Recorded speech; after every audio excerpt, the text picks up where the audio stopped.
말씀을 우리 같이 읽었는데요. 말씀을 읽으면서 이런 생각을 하셨을 수 있을 것 같아요. 도대체 이게 왜 성경에 있고 우리가 이걸 왜 알아야 되지?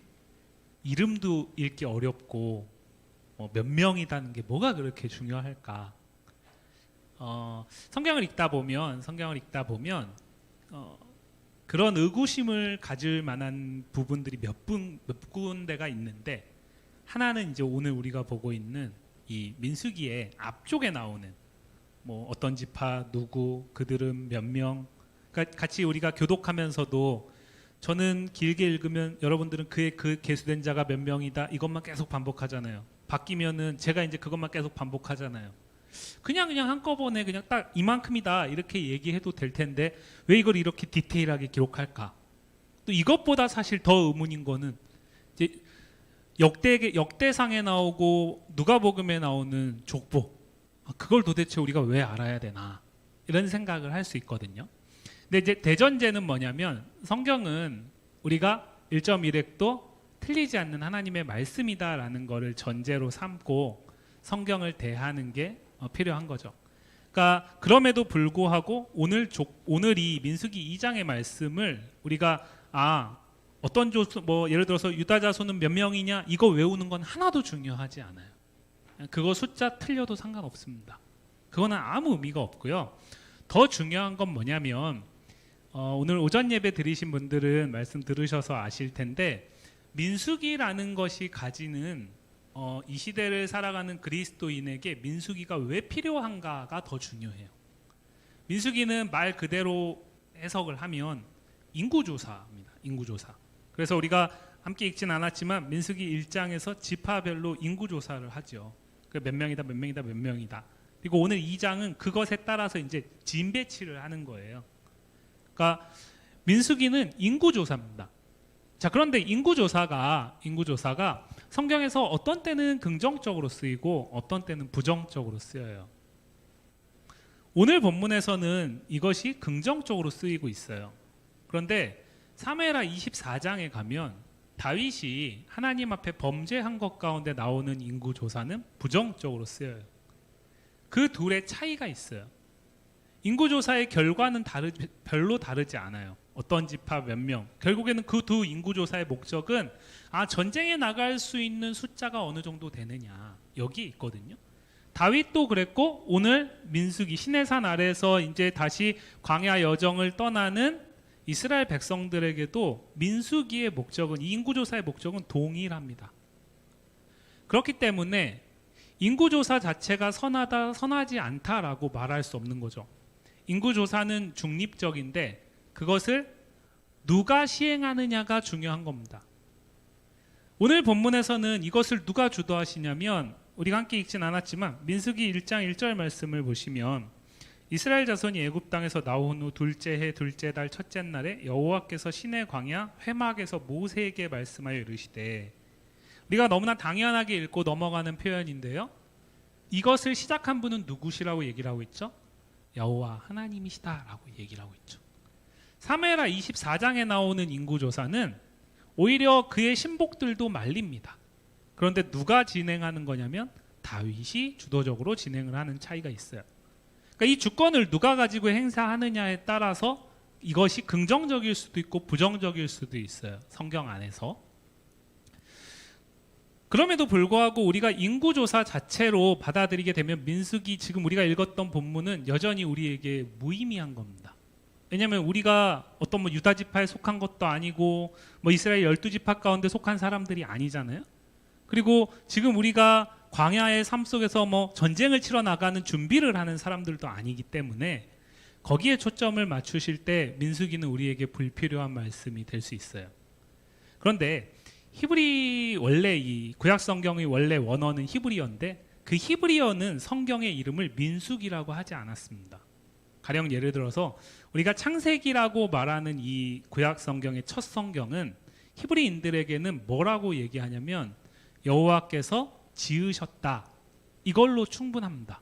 그러니까 창세기라고 말하지 않고 여호와께서 지으셨다라는 말로 통용돼요. 근데 그거를 창세기라고 우리는 번역해서 쓰는 거죠. 근데 이 창세기는 사실 별 차이가 없어요. 여호와께서 지으셨다. 세상이 창조된 기록. 그렇죠? 별 차이가 없어요. 근데 민수기는 차이가 커요. 민수기의 이 첫 장에, 그러니까 히브리 성경에서는 그 성경의 이름을 성경의 첫 단어로 설명을 하는데, 민수기에서는 이 1장의 1절의 첫 단어가 뭐냐면 광야에서입니다. 광야에서. 그러니까 히브리어로 얘기하면 베미드바르라는 히브리어를 쓰는데 그걸 번역하면 광야에서예요. 그럼 무슨 얘기냐면, 민수기는 모세오경 안에 있습니다. 창세기부터 신명기까지 모세오경 안에 있는데, 창세기, 출애굽기, 레위기, 민수기, 신명기 이 순서 가운데 출애굽한 이후에 이스라엘 백성들이 시내산 아래에서 십계명을 받고 거기에서 성막 건축도를 받잖아요. 그죠? 그 다음에 레위기는 그 성막 안에서 드려지는 제사, 그리고 법, 이걸 얘기를 하는 겁니다. 그게 시내산에서 머물렀을 때 일들이에요. 그리고 오늘 민수기는 다시 이제 떠나는 겁니다. 그게 약 1년 1개월 정도의 시간이 걸렸던 거죠. 시내산 아래 그만큼 체류한 겁니다. 그럼 이제 다시 떠난다라는 의미가 있는 거죠. 민수기는 역사가 흘러가는 겁니다. 그래서 이것이 광야에서라는 얘기는 무슨 얘기냐면, 광야에서 가나안 땅, 약속의 땅으로 가는 과정 속에서의 이스라엘 백성들 가운데 함께 하신 하나님에 대한 기록이 민수기입니다. 그렇게 받아들일 때 우리에게 민수기는 의미가 있는 거예요. 더 중요해지는 거예요. 왜냐하면 숫자를 단순히 그냥 계수하는 것에서 끝나버리면 우리에게 별 의미가 없죠. 왜냐하면 적용점이 없으니까. 그런데 이것이 이제 다시 약속을 붙들고 하나님의 법을 붙들고 광야를 지나서 가나안으로 가는 이스라엘 하나님의 택한 백성, 지난 3개월 동안 얘기한 표현으로 바꾸면 하나님 나라, 신약성경의 스데반이 얘기했던 표현으로 바꾸면 광야 교회, 그것이 민수기의 기록이다라는 얘기를 하는 거죠. 그 가운데 오늘 민수기 1장은 우리가 읽지 않았지만 민수기 1장과 2장에서 집중적으로 얘기하는 건 뭐냐면 여호와께서 말씀하여 이르시되라는 거예요.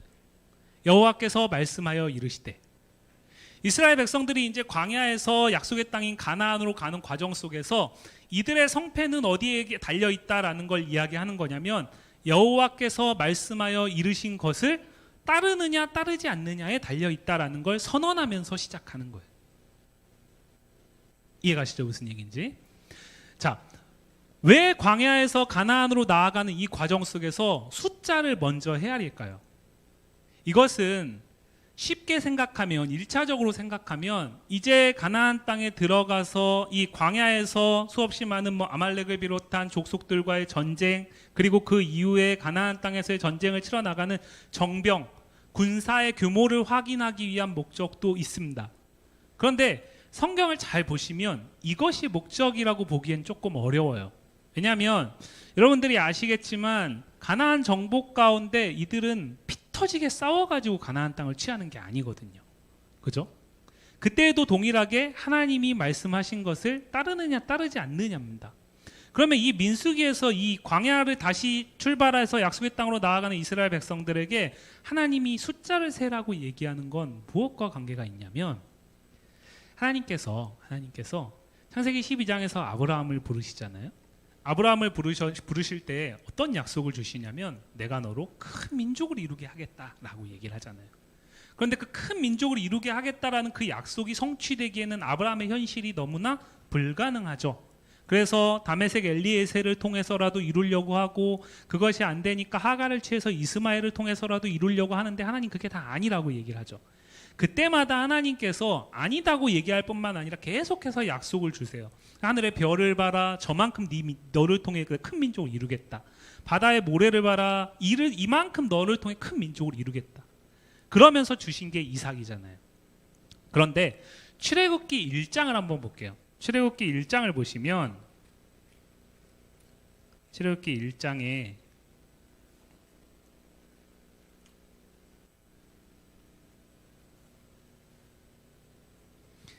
출애굽기 1장의 1절부터 보면요, 야곱과 함께 각각 자기 가족을 데리고 애굽에 이른 이스라엘 아들들의 이름은 이러하니 르우벤과 시므온과 레위와 유다와 이사갈과 스불론과 베냐민과 단과 납달리와 gad과 아셀이요 야곱의 허리에서 나온 사람이 모두 70명이다 라고 얘기를 하고 있죠. 그죠? 그러니까 70명입니다. 출애굽기를 시작할 때는 70명인데 그 이후에 출애굽을 하고 나서 광야에서 약속의 땅을 향해 나아가는 과정 속에서 다시 숫자를 세보니까 그 인원이 60만 명이 넘는 거예요. 아시는 분들은 아시겠지만 구약 성경에서 이 계수에는 20대에서 50대 사이의 남자만 포함됩니다. 그러면은 자식, 부모 다 빠지는 거죠. 그렇기 때문에 좋기 200만이 넘는다라고 얘기를 하는 거예요. 추정컨대. 어쨌건 간에 분명한 건 뭐냐면 70명이 감당할 수 없을 만큼 불어난 거는 분명한 거죠. 광야에서 가나안을 향해 나아가는 이스라엘 백성들에게 이게 주는 의미가 뭘까요? 하나님은 반드시 약속을 이루신다라는 거죠. 이들이 약속의 땅을 향해 나아가는 과정 속에서 이제 광야에서의 광야를 지나가면서 이들에게 필요한 가장 핵심은 뭐냐? 하나님의 말씀은 그대로 이루어진다라는 믿음에 있다라는 거죠. 그렇기 때문에 먼저 숫자를 세게 하는 거예요. 먼저 숫자를 세게 하는 거예요. 그래서 뭘 확인하라고요? 아브라함에게 줬던 그 약속을 지금 이루신 하나님을 보라고 얘기를 하는 거예요. 무슨 얘기인지 이해가 가시죠? 그래서 첫 출발점이 그건데 민수기 1장과 2장, 이 10장까지의 내용은 이거를 여러 가지 방법으로 계속해서 반복하는 겁니다. 오늘 제가 길었지만 이 말씀을 다 읽은 이유가 있어요. 오늘 지인 배치를 하는 겁니다. 동쪽의 세 지파, 남쪽의 세 지파, 서쪽의 세 지파, 북쪽의 세 지파, 이스라엘 12지파를 배치를 하는 거예요. 대표 지파들이 다 있고요. 그죠? 그리고 그 배치를 3절부터 31절까지가 쭉 기록하고 있는 거예요. 근데 이거를 그림으로 표현하면 이렇게 나와요. 자, 보이시나요? 보이죠? 네. 자, 그림으로 표현하면 이렇게 나와요. 동쪽입니다. 남쪽, 서쪽, 북쪽. 가운데 뭐가 있습니까? 성막이 있죠. 2절 말씀 볼까요? 민수기 2장 2절 말씀. 민수기 2장 2절 말씀 한번 같이 읽어볼게요. 이스라엘 자손은 저 물 좀 마실게요. 읽어주세요.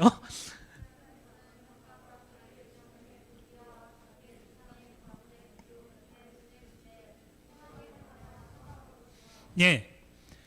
그 진 배치 동쪽의 몇 지파 그 동서남북의 그 배치를 그림 보여주세요. 그림 보여주기 전에 먼저 뭘 얘기하는 거죠? 배치를 하는데 모든 지파들이 다 어디를 향해서 회막을 향할 수 있도록 진을 치라는 거예요.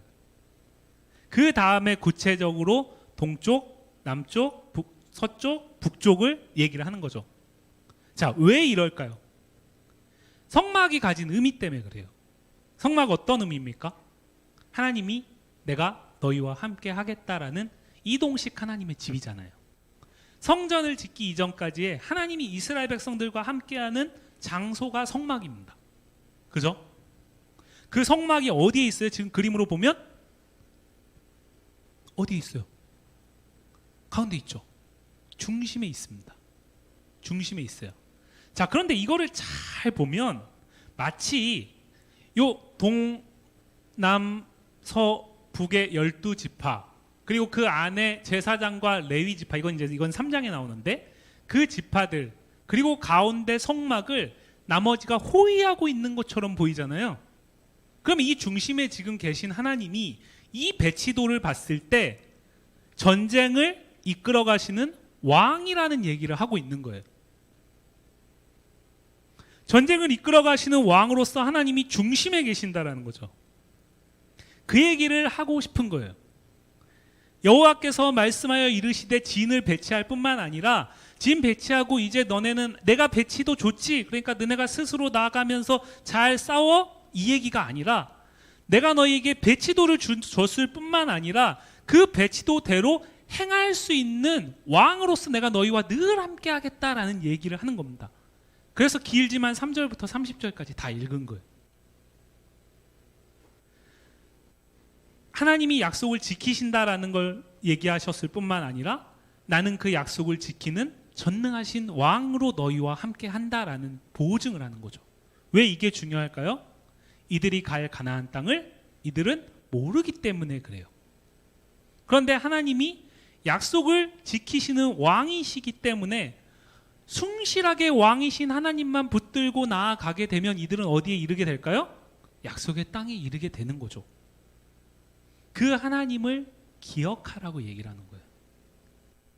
뒤에 이제 민수기 후반부에 보면은 결국에 이스라엘 백성들의 실패는 어디에 있냐면 이 하나님이 중심에서 왕으로 이끌어 가시는 것을 따르지 않는 것에 있어요.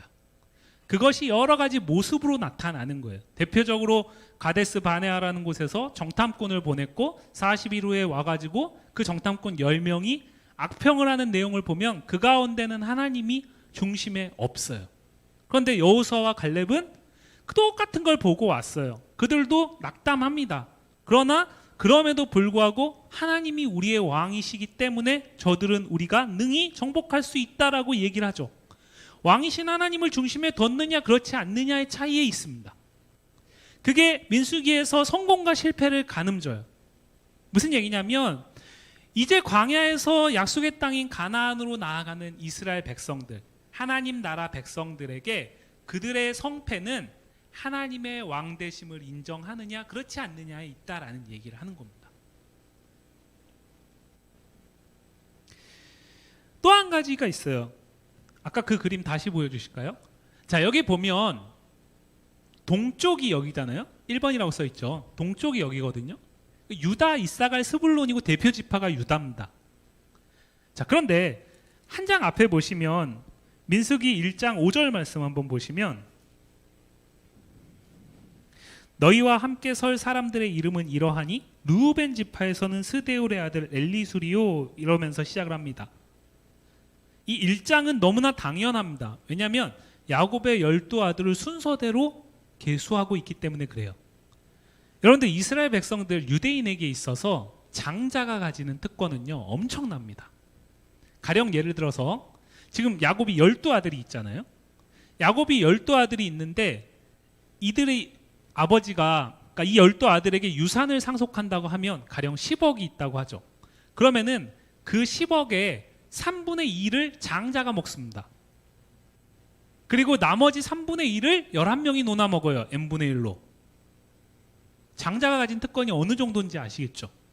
자, 그런데 오늘 이 진을 배치하는 장면을 보면 2장 3절 말씀 보시면 동방 해 돋는 쪽에 진칠자는 그 진영별로 유다의 진영의 군기에 속한 자라 유다 자손의 지휘관은 암미나답의 아들 나손이오로 시작을 해요. 그리고 그림에 나오지만 남쪽에 르우벤이 가 있어요. 앞에 순서하고 바뀌어 있어요. 왜 그러냐? 전제를 해야 될 게 있는데 이스라엘 백성들에게, 그러니까 히브리적 사고 히브리인들에게 가장 중요한 자리는 동쪽입니다. 그래서 성막의 문도 동쪽으로 나 있어요.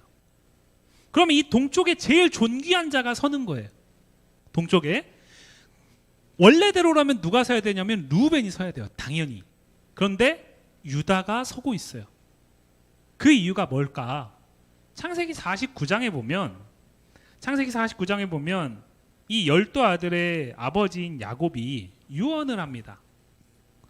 49장 3절부터 4절 말씀을 보면 르우벤아 너는 내 장자요 내 능력이요 내 기력의 시작이라 위풍이 월등하고 권능이 탁월하다마는 물의 끓음 같았은즉 너는 탁월하지 못하리니 내가 아버지의 침상에 올라 더럽혔음이로다 그가 내 침상에 올랐었도다. 지금 이걸 해석하기는 시간이 좀 부족하고 결국엔 무슨 얘기냐면 너 내 장자 맞다. 혈연적으로는 장자가 맞다. 그래서 혈연적으로는 네가 정말 탁월하고 존귀한 자다. 그러나 너의 부족함과 너의 죄악됨 때문에 그 탁월함을 너는 잃어버린 자다라는 얘기를 하는 거예요. 그리고 4장 8절부터 10절까지 말씀을 보면 유다에 대한 유언이 나오는데 이렇게 얘기하죠. 유다야 너는 내 형제의 찬송이 될지라 내 손이 내 원수의 목을 잡을 것이요 내 아버지의 아들들이 내 앞에 절하리로다. 유다는 사자 새끼로다. 내 아들아 너는 움킨 것을 찢고 올라갔도다. 그가 엎드리고 웅크림이 숫사자 같고 암사자 같으니 누가 그를 범할 수 있으랴. 규가 유다를 떠나지 아니하며 통치자의 지팡이가 그 발 사이에서 떠나지 아니하기를 실로가 오시기까지 이르리니 그에게 모든 백성이 복종하리로다. 어렵게 써있지만 무슨 얘기냐면요 12아들 가운데 왕의 자리에 누굴 두겠다라는 얘기를 하는 거예요. 유다를 두겠다라는 얘기를 하는 거예요.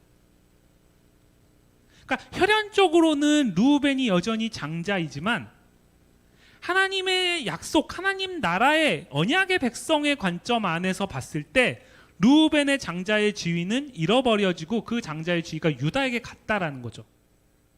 이 예언이 성취된 게 이 얘기예요. 이거 누가 얘기하시는 거예요? 모세가 자의적으로 얘기하는 게 아니죠. 여호와께서 모세와 아론에게 말씀하여 이르시되로 시작하는 지임 배치의 내용이잖아요. 하나님이 야곱의 이 유언을 그대로 이루어 가신다라는 얘기를 하는 거예요. 그거를 보여주는 겁니다. 계속해서 여러 가지 방법으로 변주하면서 뭘 보여주는 거예요? 나는 너희를 약속의 땅으로 이끌어갈 유일한 왕이라는 거죠. 너희가 나의 왕됨을 인정한다면 내 왕의 나의 왕의 인도함을 따라서 내가 멈추라면 그곳에서 진을 치고 내가 행진하라면 앞으로 과감하게 나아가라는 얘기를 하는 겁니다.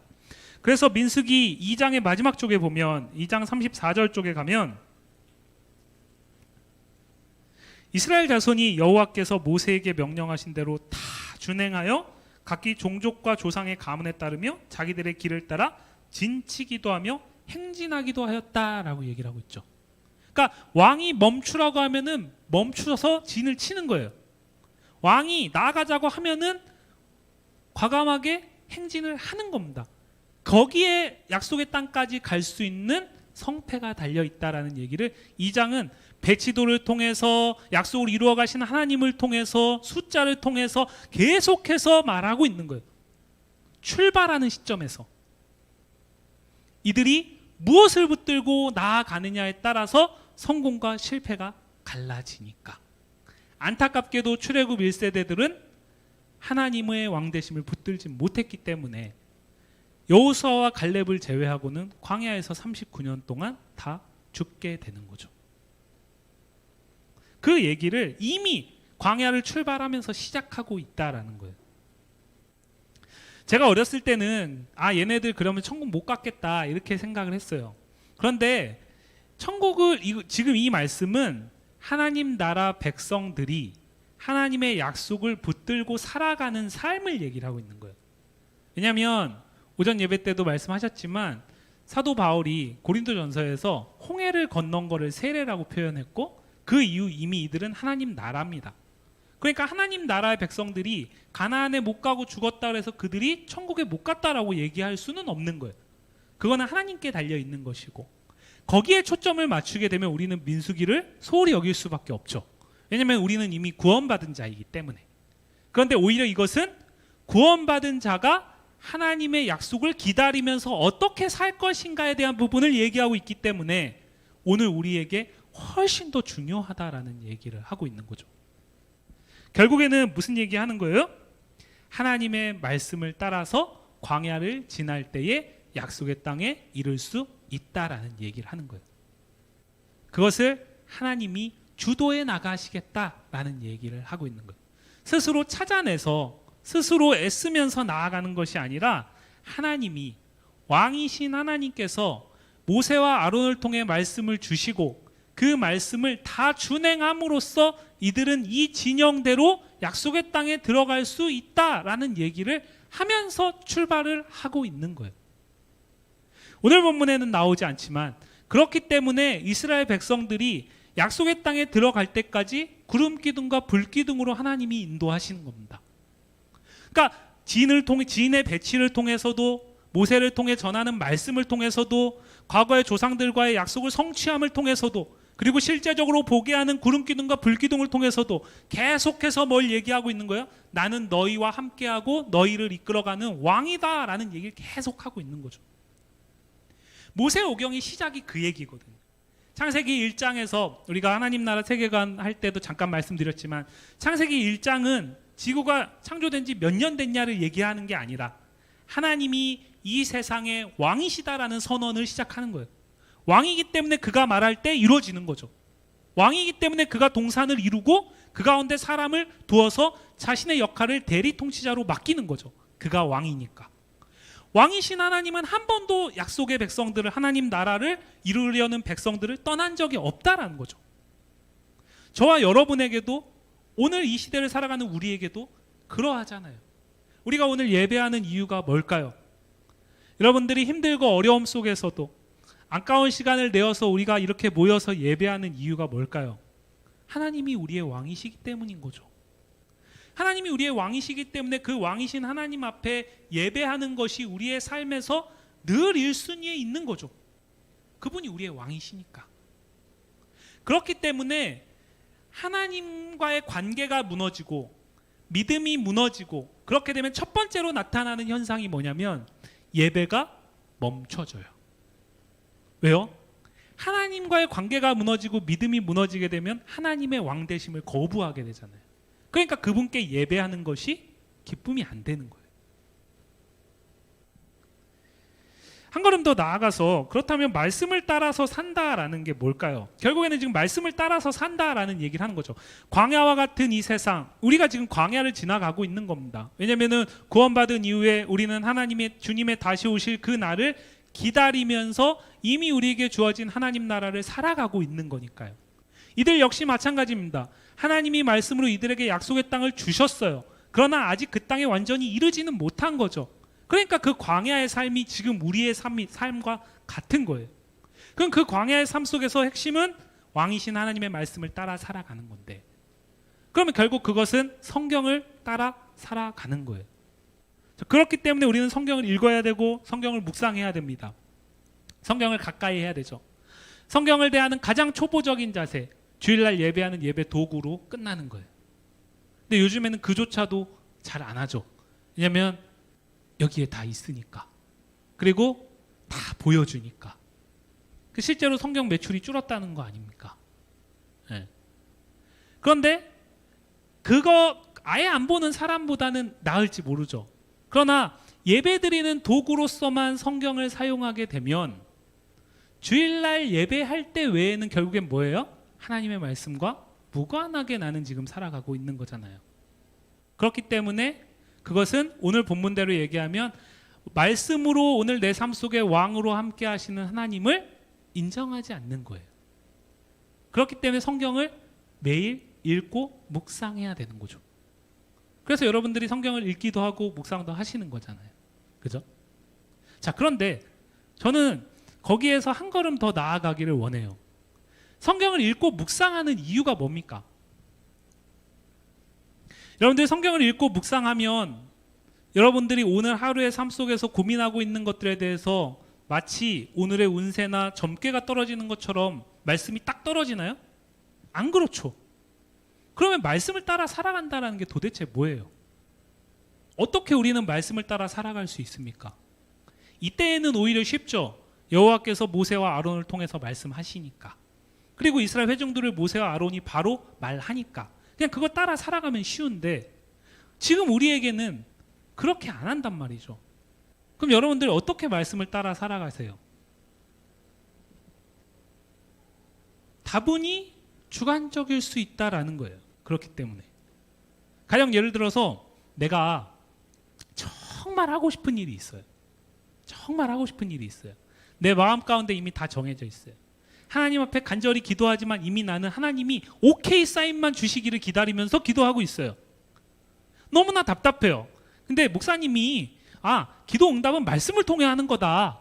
그래가지고 말씀을 딱 폈는데 거기에서 가라 단어 하나 딱 나오면 하나님 응답하셨구나 이렇게 가는 건 아니에요.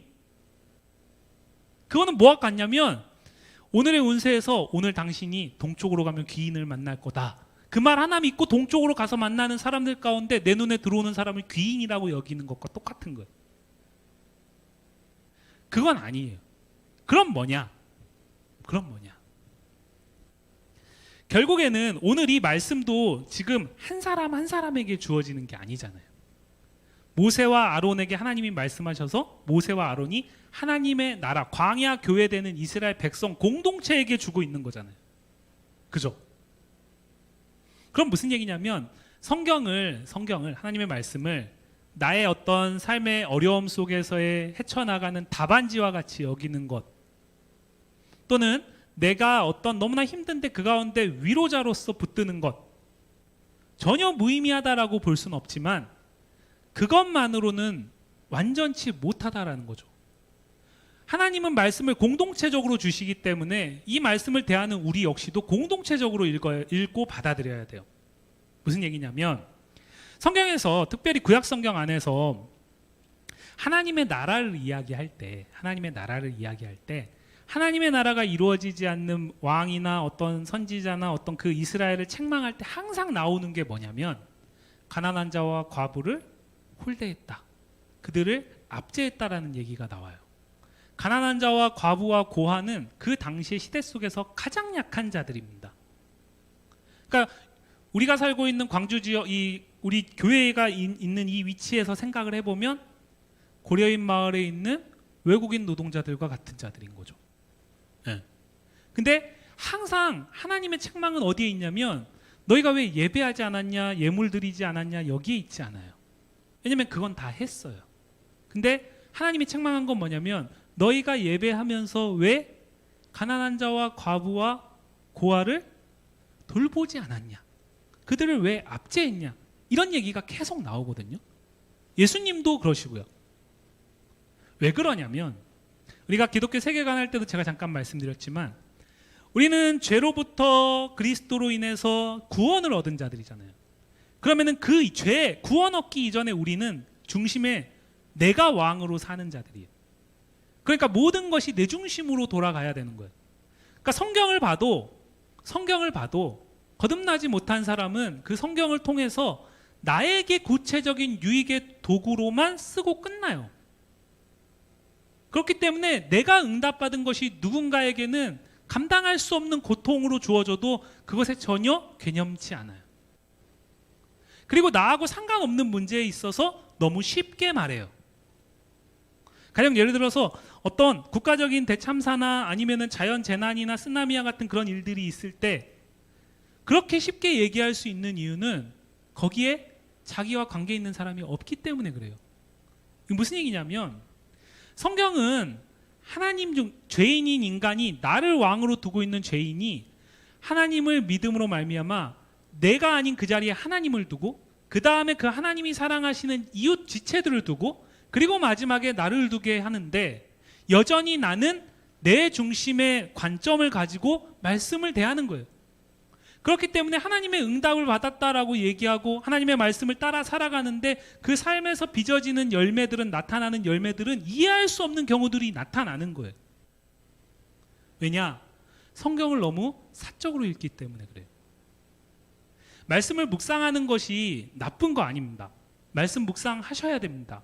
그런데 말씀 묵상이 전부가 돼서는 안 됩니다. 말씀 묵상을 통해서 오늘 내게 주어지는 하나님의 음성을 듣고 그 가운데 하나님 앞에서 더 온전히 나아가고자 하는 수고를 감당하는 것은 중요하지만 그것은 반드시 무엇으로 나아가야 되냐면 공동체적으로 나아가야 돼요. 그렇기 때문에 하나님 사랑과 이웃 사랑이 구약 성경 전체를 요약했을 때 딱 두 가지라고 예수님이 얘기하시는 거예요.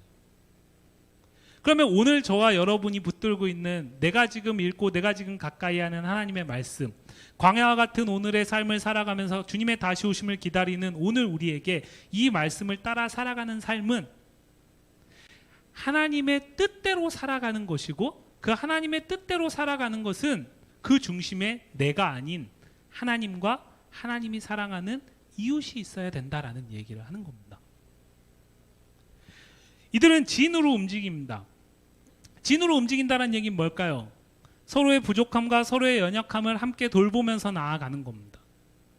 동서남북으로 있지만 동쪽이 가장 귀하지만 그러나 남쪽과 서쪽과 북쪽이 없으면 또 이 진은 유지되지 않습니다.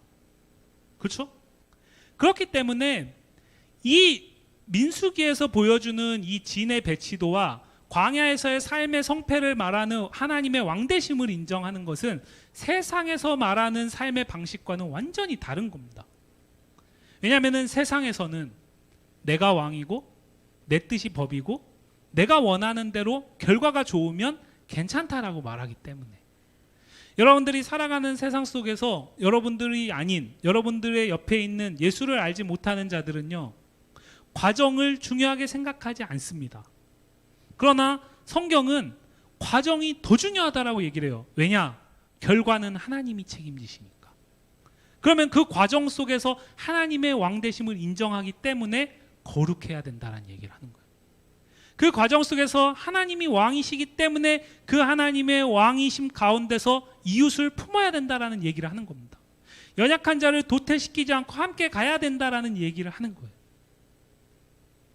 민수기에서 어려움을 당하고 고난을 당하는 그 여정 속에서 죽임을 당하고 어려움을 당하는 모든 사람들은 결국에는 그 이유가 다 어디에 있느냐? 여전히 그 중심에 자신이 있었기 때문에 그래요. 그것으로 인해서 모세를 부인합니다. 모세의 지도력에 도전하죠. 그것으로 인해서 하나님의 약속을 부인합니다. 자기 눈으로 본 걸 가지고 판단하죠. 그것으로 인해서 하나님이 주시는 복을 복이라고 여기지 않습니다. 왜냐하면 내가 보기에 이건 복이 아니거든요. 지금 우리에게도 동일한 거예요. 저와 여러분이 2023년을 시작하는 이 첫 예배 가운데 우리가 이 해의 성패가 어디에 달려 있을까요? 당연히 하나님의 말씀을 따르느냐 그렇지 않느냐에 달려 있죠. 그렇기 때문에 성경을 읽어야 됩니다. 성경을 묵상해야 되고요. 말씀을 듣는 걸 기뻐해야 되고요. 배우셔야 돼요. 그러나 그 모든 것이 무엇을 위한 것이냐가 더 중요한 거예요. 나의 성공과 나의 만족과 나의 유익과 나의로 끝나시면 안 돼요. 물론 내게 당연히 유익이 있어야죠. 그러나 나를 넘어서 함께하는 지체, 나를 넘어서 내가 땅에 발을 딛고 살아가는 내가 숨쉬는 곳에 있는 많은 이웃들, 거기에서 열매가 맺혀져야 되는 거예요. 그것을 공동체적 성경 읽기라고 얘기합니다. 성경을 잘 보시면요, 하나님이 심지어 아브라함에게 말씀하신 것도 사실은 아브라함 한 사람에게 말한 게 아니라 아브라함을 대표로 이스라엘의 공동체에 얘기하신 거예요. 개인에게 말씀하신 적이 없습니다. 예수님도 마찬가지입니다. 예수님이 말씀을 전하잖아요. 심지어 제자들도 한 명 데리고 말씀 전한 적 없습니다. 항상 공동체에 전하세요. 그렇기 때문에 우리는 이 말씀을 공동체적 가치를 붙들고 읽으셔야 돼요. 그때에 하나님이 원하시는 바를 깨달을 수 있고 그것을 실천하면서 광야를 지날 수 있는 거예요. 그리고 그 광야를 말씀을 따라서 살아가는 것이 가능해지는 거예요. 사랑하는 청년 여러분, 그렇기 때문에 우리에게 먼저 하나님을 힘써 아는 게 중요해요. 하나님을 안다라는 건 하나님이 누구신가를 성경을 통해 알 뿐만 아니라 그분의 뜻이, 하나님 나라를 이루시기 위한 그분의 뜻이 나를 통해서 어떻게 누구를 향해서 나타나기를 원하시는지를 아는 거예요. 이제 구약 성경을 함께 우리가 나눌 텐데 2월 달부터 할 것 같은데요. 구약 성경에서 그렇기 때문에 집중적으로 나오는 게 뭐냐면 하나님의 정의와 공의일 수밖에 없어요. 뒤집어 말하면 이 땅에서 우리가 하나님 나라를 이룬다라는 것은요, 내가 교회를 열심히 다니는 것으로 끝나는 게 아닙니다. 교회를 열심히 다니면서 공급을 받는 거죠. 그것을 가지고 삶 속에서 하나님 나라를 이루어가는 거예요. 살아내는 거예요. 그래서 공의와 정의가 훼손된 이 땅 가운데 공의와 정의가 진짜 무엇인지를 보여주는 거예요. 그 출발점이 성경에서 집중적으로 얘기하는 가난한 자와 고아와 과부를 돌보는 거예요. 여러분들 주변에 여러분들이 신뢰하고 여러분들이 믿고 여러분들이 붙들고 살아가는 그 말씀 때문에 하나님이 보게 하시는 분들이 있을 거예요. 그분들을 위해서 간절히 기도하시길 바라요. 그러나 기도로 멈추시지 않기를 바라요. 예수님이 그런 말씀하시죠. 누가 오리를 가자고 하는데 오리를 가자고 하면 심리를 같이 가주고 겉옷을 달라고 하면 속옷까지 벗어주고, 누군가가 덥다고 하는, 누군가가 춥다고 하는데 그러면 옷을 사서 입어라라는 말을 하는 거, 그거에 멈추지 말고 네가 가진 옷을 벗어주라고 얘기를 하잖아요. 우리가 거짓해야 된다 이 얘기가 아니라 하나님이 우리에게 주신 은혜를 흘려 보내야 된다라는 얘기를 하는 거예요. 은혜는 간직하는 게 아니에요. 내 믿음이 자라갈수록 그 은혜는 흘러가야 돼요. 믿음이 자라갈수록 내 은혜가 내 안에서 믿음만 자라가잖아요. 그러면은 어느 순간 그 믿음이 나를 넘어뜨립니다. 왜요? 그렇지 못한 수없이 많은 연약한 사람들이 있기 때문에. 그 가운데 나는 믿음이 너무 좋잖아요. 그렇기 때문에 하나님은 나를 사랑한다면 이웃을 사랑해야 된다는 얘기를 하는 거예요. 그래서 기독교는 종교가 아닙니다. 그래서 저와 여러분들이 믿는 예수님, 예수를 믿는 예수교는 종교가 아닙니다. 예수교는 삶이에요. 삶이에요. 교리적으로 내가 언제 예수를 믿었다. 지금 내가 예수를 얼마만큼 믿는다. 이게 중요한 게 아닙니다. 믿는 만큼 사는 겁니다. 39년 동안 이스라엘 백성들은 그 일을 했던 거예요. 그 일의 출발점에 하나님은 방법 너무나 간단해. 내가 너희의 왕으로 함께 할게. 나만 따라와. 이 얘기를 하는 겁니다. 이 하나님을 붙들고 23년 여전히 어렵다고 얘기하죠. 더 힘들어질 거고 제가 생각해도 정말 너무나 힘들 것 같아요. 그런데 하나님 여전히 여러분들의 삶 속에 우리 안에 왕으로서 함께 하십니다. 그 하나님의 왕되심을 인정하시고 믿으시고 말씀을 따라서 걸어가시면서 그 가운데 하나님의 귀하신 은혜를 경험할 수 있는 우리 모든 청년부 지체들 되기를 간절히 소망합니다.